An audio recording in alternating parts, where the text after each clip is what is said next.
pakita ko lang sa inyo kung gaano kalakas tong ating Bohan MK8 naka 11.1 volts. Okay. So yung price nito makikita nyo sa TikTok profile ko. Lalabas ko dito sa screen kung saan mabibili tapos yung price niya. Ayan, makikita nyo naman dyan.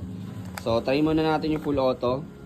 Bubutasin natin yung box. Ulitin ko lang, naka 11.1 volts tayo ha. Okay. So ayan guys, start na natin.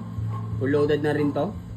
3, 2, 1, 5. Split seconds pa lang guys, makikita nyo butas na kaagad.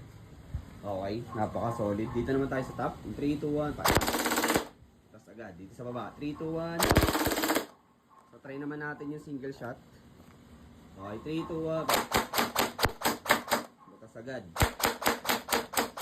Butas agad. Kita nyo naman, malinis yung kwarto natin kanina, di ba? So full auto natin. 3, 2, 1.